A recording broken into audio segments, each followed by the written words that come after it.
Very good evening. You're watching Rajya Sabha TV and I, Aishwarya Kapoor, welcome you all to this edition of News Tonight. All the day's big stories, including all the updates on the COVID-19 pandemic coming up. India saying today that it cannot count on herd immunity to stop the pandemic given its demography and scale, and that the country will have to rely on a vaccine to fully beat COVID-19. That and much more coming up ahead.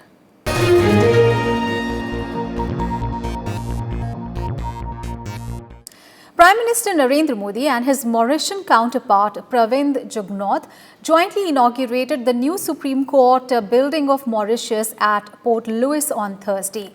Built with a grant assistance of $28.12 million, the building is part of a special economic package of $353 million provided by India.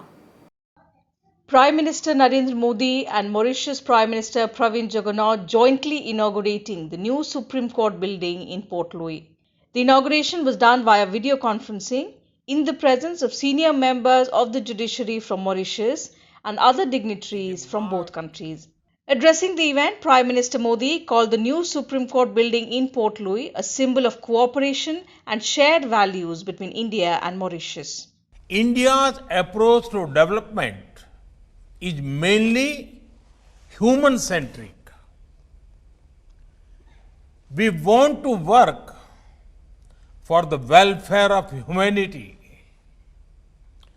History has taught us that in the name of development partnerships, nations were forced into dependence partnerships.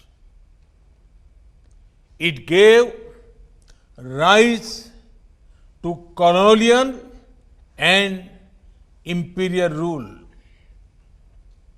It gave rise to global power blocks, and humanity suffered. Friends, India is making development partnerships that are marked by respect, diversity, care for the future, sustainable development. In his speech, the Prime Minister also stressed that India's development cooperation does not come with any conditions, nor is it influenced by any political or commercial considerations. It was in Mauritius that I had first spoken about India's vision of Sagar, security and growth for all in the region. This is because Mauritius is at the heart of India's approach to the Indian Ocean region. And today, I want to add that Mauritius is also at the heart of India's approach to development partnerships. The Mauritian Prime Minister expressed his deep appreciation for India's support for the project. He said it reflects the close ties of friendship and cooperation between the two countries. I wish to heartily thank Prime Minister Shri Modi ji for demonstrating once again that Mauritius is very close to his heart by accepting to spare some of his precious time to be live with us for the inauguration of the Mauritius new Supreme Court, despite the crisis and urgencies related to the COVID-19 pandemic. India is the largest development partner for Mauritius. It has provided lines of credit worth $600 million at concessional terms and is also assisting in the building of healthcare facilities like a renal unit, 4 medical clinics and 2 health centers in the island country. With inputs from Akhilesh Suman, Bureau Report, Rajya Sabha TV. And Prime Minister Modi on Wednesday deliberated and discussed a vision and roadmap for the future with the stakeholders from banks and NBFCs. The crucial role of the financial and banking system in supporting growth was also discussed. It was noted that banks and financial institutions should actively promote the use of RuPay, and UPI amongst its customers.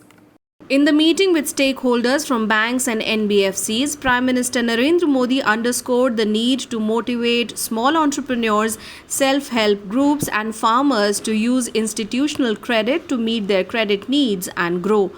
Each bank needs to introspect and take a relook at its practices to ensure stable credit growth.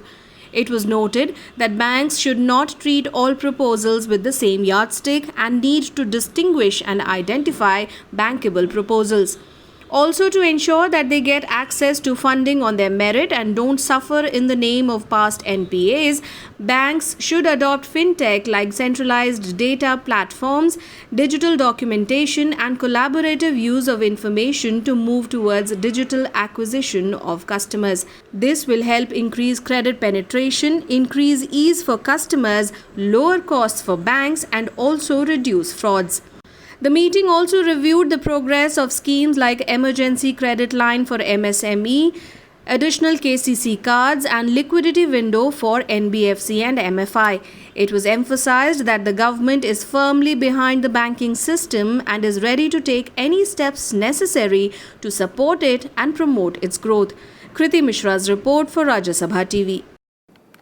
In some other news, Chairman of Rajya Sabha M. Venkaiah Naidu on Thursday voiced concern over the delay in handing over possession of 8,700 square meters of land allotted to the Rajya Sabha Secretariat way back in 2003 at R.K. Puram in New Delhi. The chairman has asked the Secretary Housing and Urban Affairs to undertake a comprehensive review and coordinate efforts to speedily resolve all issues. At a meeting held to review the status of the issue, the chairman directed the officials concerned to initiate appropriate and urgent action to get the land cleared of encroachments. While 8,700 square meters were allotted to the Rajya Sabha Secretariat, around 4,384.25 square meters were occupied by different organizations, including 3 NGOs. In addition, 1,193.54 square meters are occupied by unauthorized juggis that have come up on the land. Chairman Naidu noted that there have been inordinate delays and urged that steps be taken to resolve all outstanding issues, including pending cases in the High Court. The chairman was keen that once the land is handed over, the construction of Rajya Sabha TV and the long-awaited residential quarters for the Rajya Sabha Secretariat staff could commence, thereby bringing in substantial savings to the exchequer. He noted that 1.25 crore rupees has been incurred by Rajya Sabha towards the cost of the land and relocation of slums way back in 2003 itself. The chairman pointed out that Rajya Sabha TV used to pay an annual rent of 30 crore rupees earlier and it was now reduced to 15 crore rupees after he took up the issue with the New Delhi Municipal Council. He observed that even 15 crore rupees was a heavy and avoidable financial burden. The chairman has also directed Rajya Sabha Secretariat to take necessary steps to resolve legal impediments. Senior officials of the Rajya Sabha Secretariat, Ministry of Housing and Urban Affairs, Delhi Urban Shelter Improvement Board, Land and Development Office and Legal Counsel were present at the meeting. Kriti Mishra's report for Rajya Sabha TV. Of the 61 members elected to Rajya Sabha, 45 made oath or affirmation on 22nd of July. Speaking exclusively to Rajya Sabha TV, Rajya Sabha's Secretary General Desh Deepak Verma said that extensive electronic material will be provided to the newly elected members to give them a comprehensive account on the working and conduct of the Rajya Sabha and parliamentary committees. In an exclusive conversation with Rajya Sabha Television, Rajya Sabha Secretary General Desh Deepak Verma said that newly elected members will be apprised about the rules, procedures and conduct of the House. Rajya Sabha Chairman M. Venkaiah Naidu had earlier urged the new elected members of the House to uphold rules and procedures while discharging their duties as lawmakers for the country. The new members are generally very receptive. When they come here, they are initially at least very receptive to whatever is explained to them or whatever is told to them, and therefore, the Honorable Chairman chose this occasion to emphasize upon them that they should believe in not disrupting the House, but in proceeding in participating in the activities of the House. He referred to several publications of the Rajya Sabha to which they should go through. They should also read the debates which have taken place in the House, and also see what the role of the Rajya Sabha is, what the role of Lok Sabha is. They should know everything, and this was actually taken very spiritedly by the members of the House. Secretary General Verma also highlighted the elaborate arrangements made by the Rajya Sabha Secretariat, keeping in view COVID-19 induced social distancing norms during the oath-taking ceremony of newly elected or re-elected members of the upper house. Oath-taking ceremony was unique and first of its kind, and this was to be held during this COVID days, and it was a challenge for the Secretariat. Eventually 45 members came and took oath in the House. The oath was taken inside the House, and every bit of the social distancing norms were followed. After oath taking, they used to go around the chairman from his back, first greet him, then go at the back, greet other members, and then sign, and then again greet, and then go to the seats. So, this time we sort of requested them not to do this, and so they had to take the oath, greet the chairman from that position itself, sign, and then greet the members from there itself, and then go to their seats. So, social distancing norms were followed. Verma also said that deliberations are underway about methods of holding the ensuing monsoon session of Parliament. Kriti Mishra's report for Rajya Sabha TV. And now an update on the COVID-19 situation. The coronavirus infections in India crossed 15.83 lakh after over 52,000 new cases in a day were reported for the first time. This is the 8th consecutive day when over 45,000 new cases were reported. However, with over 10 lakh people having recovered, India's active case load is only 5 lakh, which means that recovered cases are 1.9 times higher than active cases. With 52,123 people testing positive for coronavirus in a day for the first time, India's COVID-19 infections crossed 15.83 lakh. 775 deaths were also reported in the same period. Total fatalities are now 34,968. Recoveries have also crossed 10 lakh, taking the recovery rate to 64.43%. Over 5 lakh cases are currently active. The case fatality rate in India is 2.2%, much below the global average of 4%. Over 1.81 crore samples have been tested so far, including 4.46 lakh tested on a Wednesday. Bharat में अब तक 10 lakh patients कोविड-19 से recover कर चुके हैं और ये अपने आप में एक बहुत बड़ी उपलब्धि है। आप देखेंगे कि 4 जून को लगभग 1 लाख पेशेंट्स रिकवर हुए थे, ठीक हो गए थे। फिर आगे अगर आप देखें तो लगभग 25 जून के लगभग 3,47,978 पेशेंट्स रिकवर हुए और आज सुबह का आंकड़ा अगर देखें तो 10,20,000 से अधिक पेशेंट्स रिकवर हो गए हैं, भले चंगे हो गए हैं, अपने अपने घरों पर चले गए हैं। The average positivity rate, which is the ratio of positive cases to the number of tests conducted, stood at 11.67% on Thursday. However, there are wide variation in positivity rates between states. 21 states have less than 10% positivity rate and 5 states have positivity rate less than 5%. Andhra Pradesh, Maharashtra, Puducherry, Odisha and Karnataka are some of the states which have a high positivity rate. If the TPR is too high, it indicates that only the sickest are being tested and a large section of population could be missing out. In India, TPR is above the 5% benchmark approved by the WHO. आप ये देखेंगे कि जुलाई के प्रारंभ में जो कुल test, ये क्यूमुलेटिव नंबर्स हैं, अगर आप कुल टेस्ट की संख्या देखें तो 88 लाख थे और आज जब हम आपसे बात कर रहे हैं तो देश में 1,81,90,000 टेस्ट किए जा चुके हैं। इसमें RT-PCR टेस्ट और रैपिड एंटीजन टेस्ट शामिल हैं। आप ये पाएंगे कि एक महीने में लगभग 1 करोड़ टेस्ट हमने ज़्यादा किए। ये इसलिए संभव हो पाया कि हमने देश भर में 1400 लैब्स बनाई, जिनका ब्यौरा हम आपके साथ साझा कर रहे हैं। 907 सरकारी लैब्स हैं और 414 प्राइवेट टेस्टिंग लैब्स हैं। आप देखेंगे कि टेस्ट जो प्रतिदिन होते हैं उनकी संख्या भी बढ़ी है। हम आपको बता रहे हैं कि अगर आप कल देखें तो एक दिन में 4,46,000 टेस्ट हुए हैं। 5 states that reported the biggest spike in the cases in the last 24 hours are Maharashtra, Andhra Pradesh, Tamil Nadu, Karnataka and Uttar Pradesh. According to government data, these states account for 66.41% of total cases reported in the period.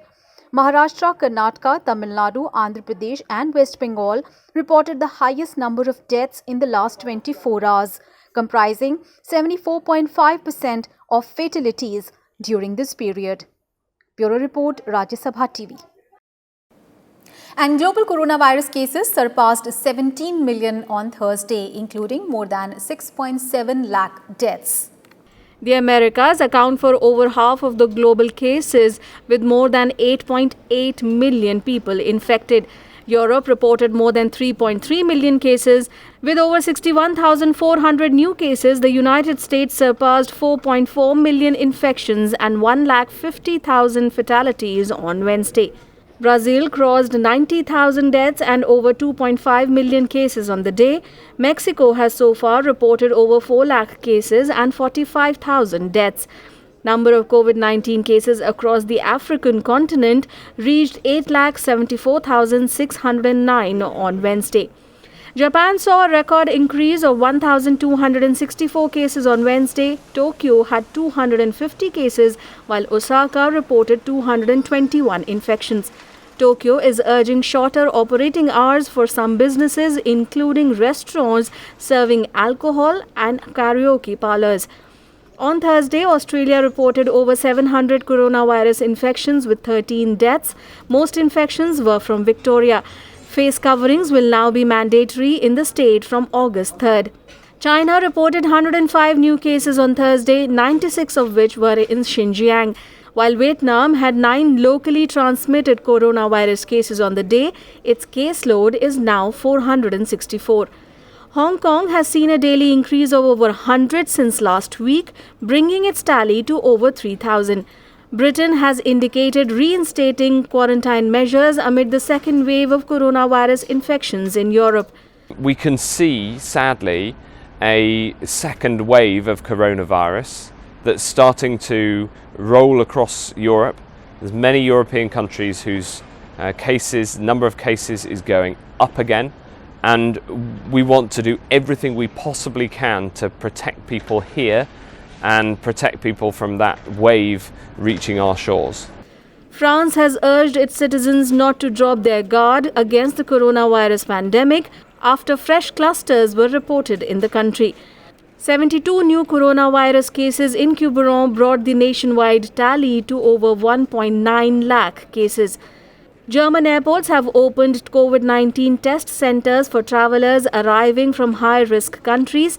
The country has reported over 2 lakh cases and more than 9,000 deaths.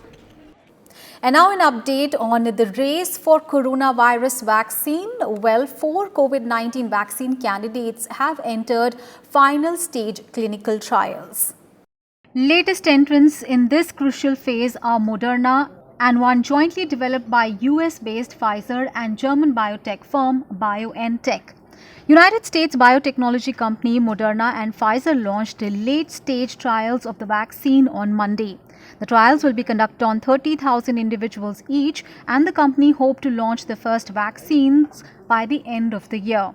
COVID-19 vaccine candidates of University of Oxford, AstraZeneca and Chinese firm Sinovac are also undergoing Phase 3 trials. Meanwhile, Russia said it plans to begin production of 2 promising coronavirus vaccines in September and October. It plans to register a coronavirus vaccine as soon as 12th of August. A Russian State Virology Institute also started human trials of the country's second potential COVID-19 vaccine, injecting the first of 5 volunteers with a dose on 27th of July. In India, the Indian Council of Medical Research on Thursday conducted the International Symposium on Novel Ideas in Science and Ethics of Vaccines with leading medical experts and scientists as speakers. Human trials of Covaxin, an Indian candidate, began last week. Meanwhile, Pune-based Serum Institute of India on Wednesday submitted a revised protocol for clinical trials in India for the vaccine candidate developed by the University of Oxford. The STI, which has partnered with AstraZeneca for manufacturing the Oxford vaccine candidate, had sought permission for conducting phase 2 and 3 trials of the potential vaccine COVID Shield. The firm plans to start the phase 2 and 3 human trials in India in August.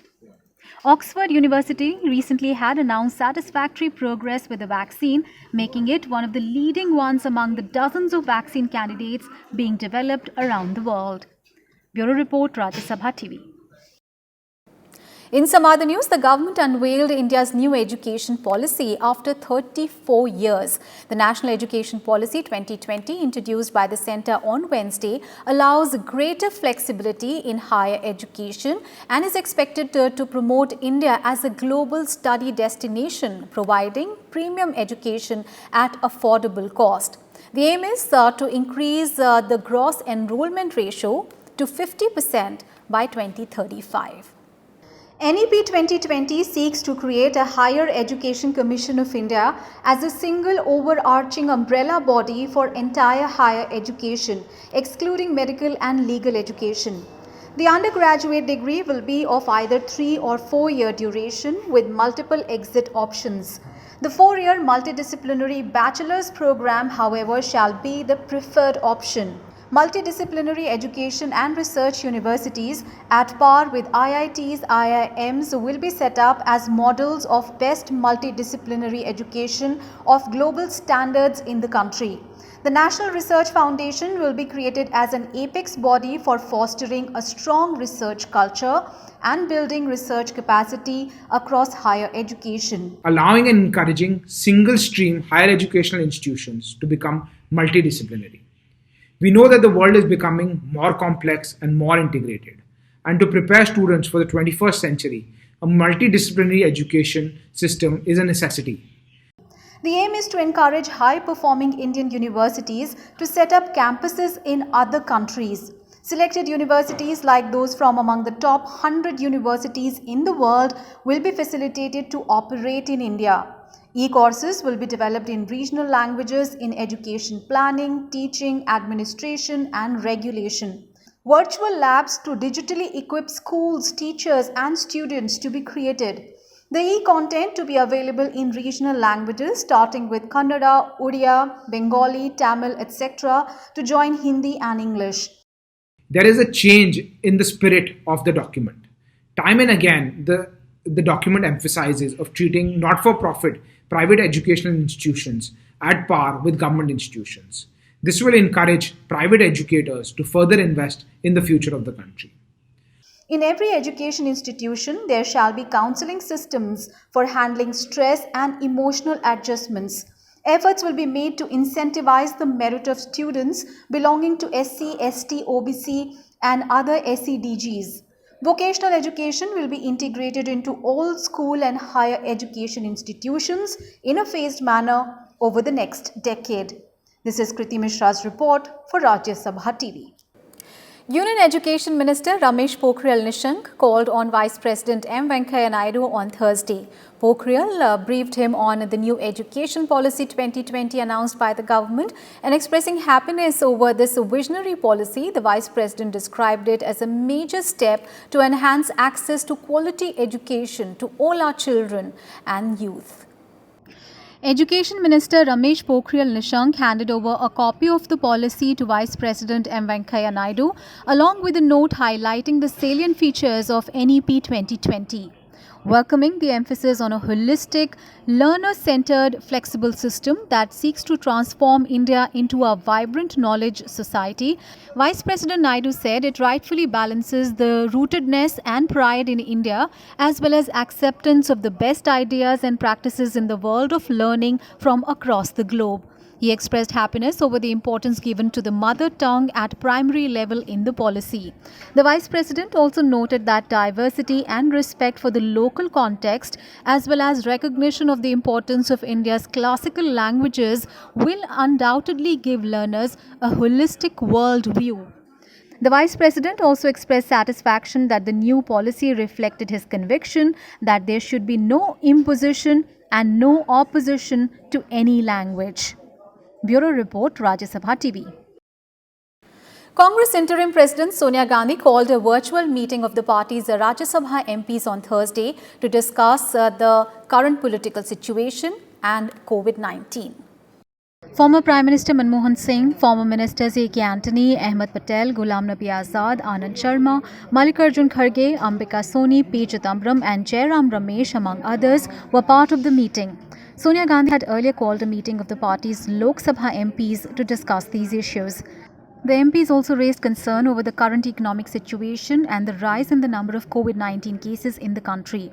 It is noteworthy that the meeting comes at a time when Rajasthan Congress is in turmoil after simmering differences between Sachin Pilot and Chief Minister Ashok Gehlot came out in the open. Pilot was removed as the Deputy Chief Minister and the State Unit Chief of the Congress. News from Rajasthan. Amid the ongoing political crisis in the State High Court has issued a notice to the Speaker and Secretary of the Legislative Assembly. Notices were also issued to the 6 BSP MLAs who merged with the Congress party on a petition filed by BJP lawmaker Madan Dilawar. The Rajasthan High Court has sought replies by 11th August. Meanwhile, Chief Minister Ashok Gehlot held a meeting of the Congress Legislature Party. In the meeting, he asked the MLAs to stay at Hotel Fairmont in Jaipur till the start of the Assembly session. The CLP meeting came a day after Governor Kalraj Mishra announced that the Assembly session would be convened from August 14th, finally accepting the fourth proposal sent by the State Cabinet. In some other news, the Ministry of Minority Affairs will be commemorating 1 year of the passage of Muslim Women Protection of Rights on Marriage Act 2019 on Friday. The day will be celebrated as Muslim Women's Rights Day. Friday will mark 1 year of the abolition of instant triple talaq in India. On 1st August 2019, both Houses of Parliament passed the Muslim Women Protection of Rights on Marriage Act 2019 to make instant triple talaq illegal and void. To mark the first anniversary of the historic law, the Minority Affairs Ministry has named it Muslim Mahila Adhikar Divas or Muslim Women's Rights Day. Minority Affairs Minister Mukhtar Abbas Naqvi, Law Minister Ravi Shankar Prasad and Women and Child Development Minister Smriti Irani will speak to Muslim women via video conference. Groups of Muslim women will gather across various locations in the country to listen to the ministers as they speak to them virtually. Hailing the day as a golden moment in Indian democracy, Minority Affairs Minister Mukhtar Abbas Naqvi in an article said, "The day will always be remembered for ensuring gender equality and strengthening the constitutional, fundamental and democratic rights of Muslim women." Law Minister Ravi Shankar Prasad saluted the courage shown by Muslim women who challenged triple talaq in court. He also shared his views on the completion of 1 year of abolition of the practice of instant triple talaq in a blog post. Latest government figures show an 82% decline in triple talaq cases since the law came into being last year. Bureau Report, Rajya Sabha TV. And that is all in this edition of the Evening News. Thanks so much for your time. Take care and good night.